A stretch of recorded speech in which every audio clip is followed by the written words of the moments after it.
சூரா அத்தூர். அளவற்ற அருளாளனும் நிகரற்ற அன்புடையோனுமாகிய அல்லாஹுவின் திருப்பெயரால் துவங்குகின்றேன். தூர் மலை மீது சத்தியமாக, விரித்து வைக்கப்பட்ட ஏட்டில் எழுதப்பட்ட வேதத்தின் மீது சத்தியமாக, பைத்துல் மஅமூர் கஅபத்துல்லாவின் மீது சத்தியமாக, உயர்த்தப்பட்ட முகட்டின் மீது சத்தியமாக, பொங்கும் கடலின் மீது சத்தியமாக. நிச்சயமாக உம்முடைய ரப்பு விதித்திருக்கும் வேதனை சம்பவிக்கும்.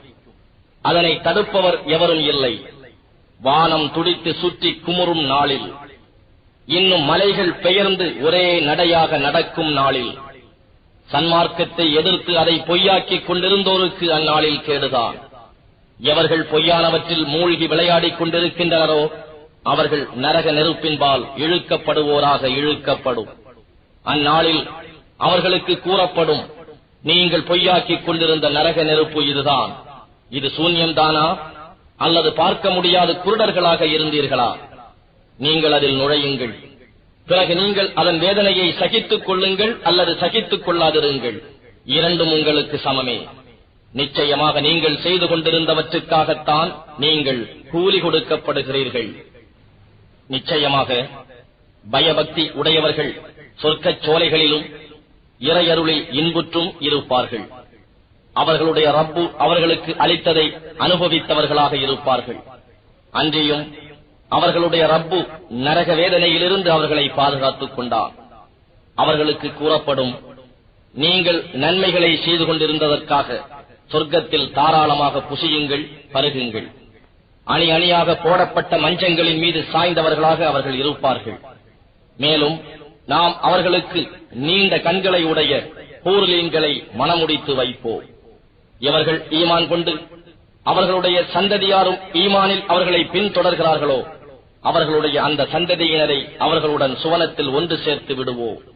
இதனால் அவர்களுடைய செயல்களில் எந்த ஒன்றையும் நாம் அவர்களுக்கு குறைத்து விட மாட்டோம்.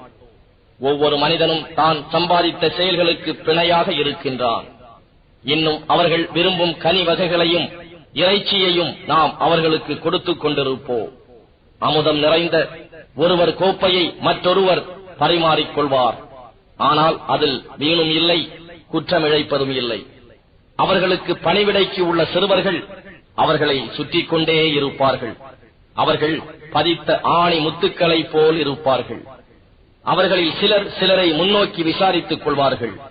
இதற்கு முன் உலகில் நாம் நம் குடும்பத்தாரிடையே இருந்தபோது வேதனை பற்றி நிச்சயமாக அஞ்சியவர்களாகவே இருந்தோம். ஆனால் அல்லாஹ் நம்மீது உபகாரம் செய்து கொடிய வேதனையிலிருந்து நம்மை காப்பாற்றினான். நிச்சயமாக நாம் முன்னே உலகில் அவனை பிரார்த்தித்துக் கொண்டிருந்தோம். நிச்சயமாக அவனே மிக்க நன்மை செய்பவன், பெரும் கிருபை உடையவன். எனவே நபியே, நீர் மக்களுக்கு நல்லுபதேசத்தால் நினைவுறுத்திக் கொண்டிருப்பீராக. உம்முடைய ரப்பின் அருளால் நீர் குறிகாரரும் அல்லர், பைத்தியக்காரரும் அல்லர். அல்லது அவர்கள் உம்மை பற்றி அவர் புலவர், அவருக்கு காலத்தின் துன்பத்தை கொண்டு நாங்கள் வழிபார்த்திருக்கிறோம் என்று கூறுகிறார்களா? நீங்களும் வழிபார்த்திருங்கள். நிச்சயமாக நானும் உங்களுடன் வழிபார்க்கிறேன் என்று நபியே நீர் கூறும். அல்லது அவர்களுடைய புத்திகள் தாம் அவர்களை இவ்வாறெல்லாம் பேசுமாறு ஏவுகின்றனவா? அல்லது அவர்கள் வரம்பு மீறிய சமூகத்தாரா? அல்லது இவ்வேதத்தை நீர் இட்டுக் கட்டினீர் என்று அவர்கள் கூறுகின்றனரா? அல்ல, அவர்கள் ஈமான் கொள்ள மாட்டார்கள். ஆகவே இவ்வாறெல்லாம் கூறும் அவர்கள் உண்மையாளர்களாக இருந்தால் இவ்வேதத்தை போன்ற ஒரு செய்தியை அவர்கள் கொண்டு வரட்டும். அல்லது அவர்கள் எந்த பொருளின்றியும் தாமாகவே படைக்கப்பட்டனரா? அல்லது அவர்கள் எதையும் படைக்கிற சக்தி உடையவர்களா? அல்லது வானங்களையும் பூமியையும் அவர்கள் படைத்தார்களா? அல்ல, அவர்கள் உறுதி கொள்ள மாட்டார்கள். அல்லது அவர்களிடம் உம்முடைய ரப்பின் பொக்கிஷங்கள் இருக்கின்றனவா? அல்லது இவர்கள்தாம் எல்லாவற்றையும் அடக்கி ஆள்பவர்களா? அல்லது அவர்களுக்கு ஏணி இருந்து அதன் மூலம் வானத்தின் இரகசியங்களை கேட்டு வருகின்றார்களா? அவ்வாறாயின் அவர்களில் கேட்டு வந்தவர்கள் செவியேற்றதை தெளிவாக ஆதாரத்துடன் கொண்டு வரட்டும். அல்லது அவனுக்கு பெண் மக்களும் உங்களுக்கு ஆண் மக்களுமா? அல்லது நீர் அவர்களிடம் ஏதாவது கூலி கேட்டு அதை கொடுத்ததினால் அவர்கள் கடன்பட்டு சுமையேற்றப்பட்டிருக்கின்றார்களா? அல்லது அவர்களிடம் மறைவான செய்திகள் இருந்து அவற்றை அவர்கள் எழுதுகின்றார்களா? அல்லது அவர்கள் உமக்கு எதிராக ஏதாவது சூழ்ச்சி செய்ய நாடுகிறார்களா? அப்படியானால் அந்த காபிர்கள் தாம் சூழ்ச்சிக்குள்ளாவார்கள். அல்லது அவர்களுக்கு அல்லாஹ் அல்லாமல் வேறு நாயன் இருக்கின்றானா? அவர்கள் இணை வைப்பதை விட்டும் அல்லாஹ் மிக தூயவன். வானத்திலிருந்து ஒரு துண்டு விழுவதை அவர்கள் கண்டார்களானால் அதை அடர்த்தியான மேகம் என்று அவர்கள் கூறிவிடுவார்கள். ஆகவே அச்சத்தால் அவர்கள் உணர்விழக்கும் கியாம நாளை சந்திக்கும் வரை அவர்களை விட்டு விடுவீராக.